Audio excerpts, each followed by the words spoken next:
दंगे की आग में मणिपुर जल रहा है। एक जिले से उठी चिंगारी 8 जिलों तक फैल गई है। मकान जल रहे हैं,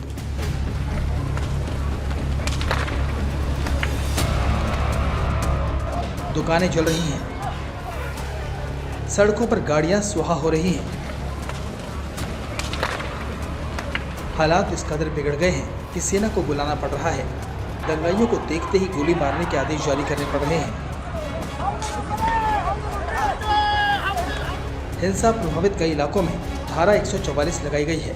अगले 5 दिनों तक इंटरनेट सेवा बंद कर दी गई है, तो कुछ इलाकों में कर्फ्यू भी लगाया गया है।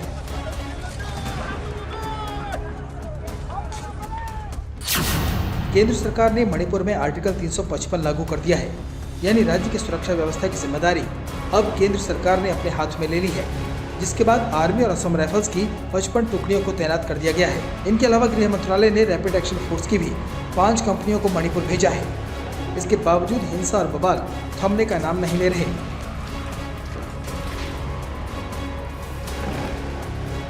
हिंसा के डर से लोग घरों को छोड़कर भाग रहे हैं। करीब 10,000 लोगों को राहत कैंपों में शिफ्ट किया गया है। दिल्ली से गृह मंत्री अमित शाह लगातार हालात पर नजर बनाए हुए हैं।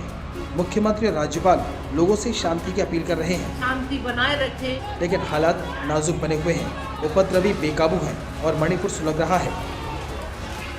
Manipur is a state in which we have all coexisted for centuries. We should not allow the culture of communal harmony between the people living in the state to be disturbed by vested interests. In this hour, I appeal to one and all to maintain peace and harmony in your respective areas. I urge you not to believe in rumors and unverified messages. देश में कल एवं आज की हिंसक घटनाओं से मुझे बहुत दुख हुआ है और दुखी हूँ।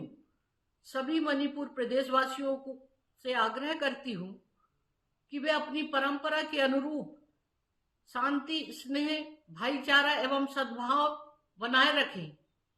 किसी भी प्रकार की हिंसा, आगजनी में भाग न ले, अफवाहों पर ध्यान न दे, अपनी समस्या और विचारों को शांतिपूर्वक बैठकर आपस में विचार विमर्श कर उपयुक्त मंच सरकार के समक्ष रख सकते हैं।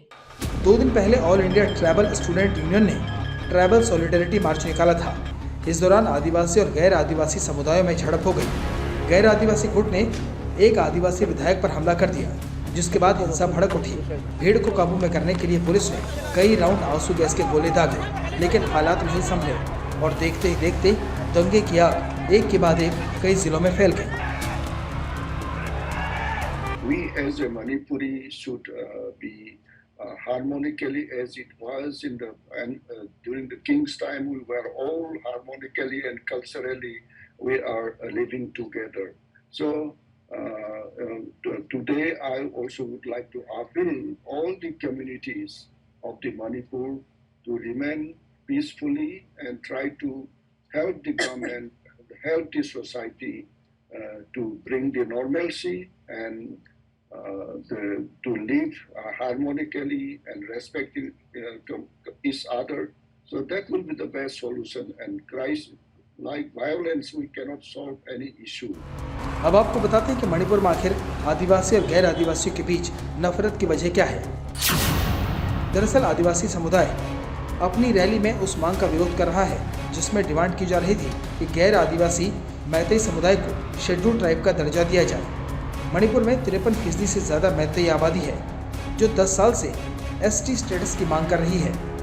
गैर आदिवासी समुदाय की इस मांग का आदिवासी समाज के लोग विरोध कर रहे हैं। हालांकि सीएम दावा कर रहे हैं कि दोनों समुदायों के बीच जो गलतफहमियां हैं उसे जल्द दूर कर लिया जाएगा, लेकिन हालात को देखते हुए लगता नहीं कि नफरत की ये आग इतनी जल्दी बुझने वाली है।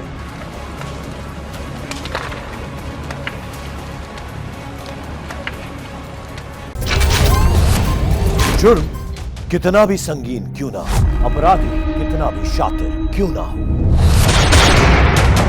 हर रात से उठेगा पर्दा, सामने आएगी हर खबर की सच्चाई। इंडिया टीवी क्राइम अलर्ट पर क्राइम की खबरों से अपडेटेड रहने के लिए India TV crime alert channel YouTube पर सब्सक्राइब करें, बेल आइकन दबाना न भूलें। सावधान रहें, सुरक्षित रहें, देखते रहें इंडिया टीवी क्राइम अलर्ट।